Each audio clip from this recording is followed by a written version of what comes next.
বন্ধুগণ, আজকে আমি আপনাদের সঙ্গে শেয়ার করব না মাইক্রো ওভেন, না প্রেসার কুকার, না লবণ, না পূর্ণ ভাপ দিয়ে একটি নিরামিষ কেকের রেসিপি। আর এই জন্য আমি প্রথমেই নিয়েছি 1 কাপ সুজি। এটা ওজন হিসাবে 200 গ্রাম।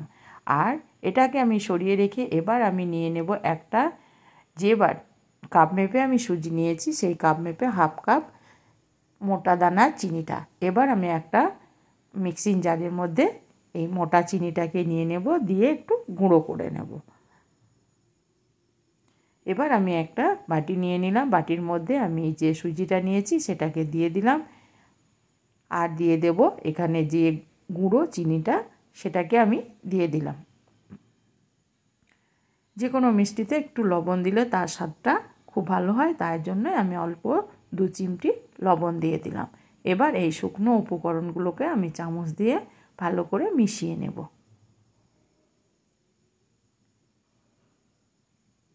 আমার মেশানো হয়ে গেছে। এবার আমি যে কাপ মেপে সুজি নিয়েছিলাম সেই কাপ মেপে দিয়ে দেব 2 কাপ দুধ। দুধটা আমি আগেই জাল করে রেখে ঠান্ডা করে নিয়েছিলাম। নর্মাল টেম্পারেচার দুধ, আমি 2 কাপ দুধ দিয়ে দিলাম। এবার আমি এটাকে নেড়ে চেড়ে ভালো করে দুধের সঙ্গে সুজিটাকে মিশিয়ে নেব।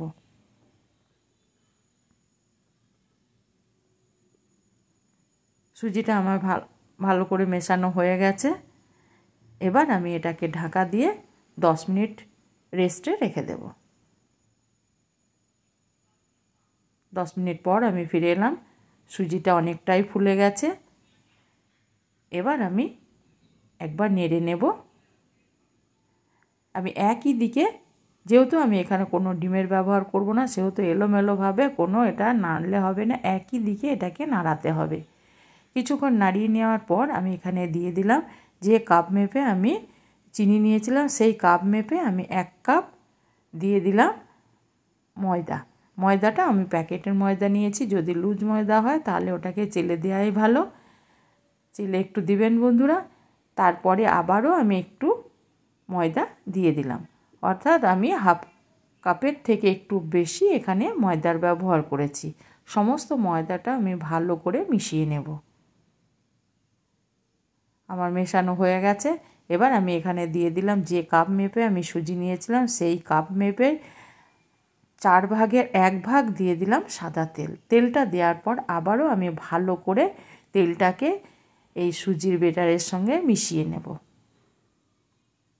আর একইভাবে এইভাবে আমি অনেকক্ষণ, মোটামুটি 10-15 মিনিট আমি নেড়ে নেব।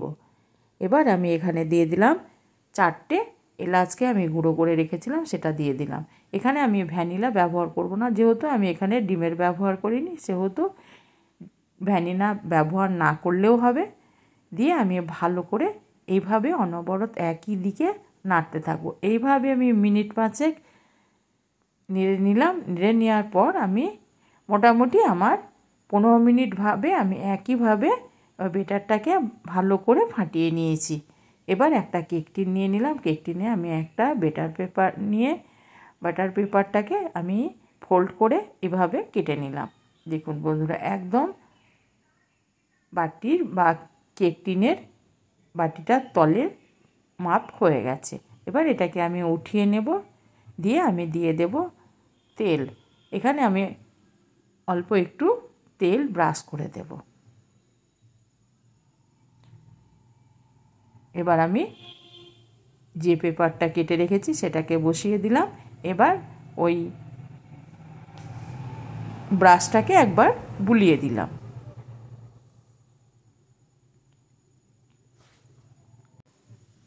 এবার আমি এখানে দিয়ে দিলাম 1 চামচ বেকিং পাউডার। এখানে 1 চামচ বেকিং পাউডার দিতে হবে, যেহেতু 200 গ্রাম সুজি আছে সেহেতু এখানে 1 চামচই বেকিং পাউডার লাগবে। আবারও আমি ভালো করে মিশিয়ে নিলাম।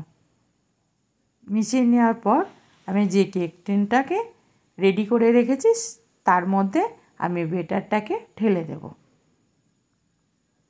কেকের বেটারটা ঢেলে দেওয়ার পর আমি এটাকে একটু ট্যাপ করে নেব। এভাবে আমি একটু ট্যাপ করে নিলাম।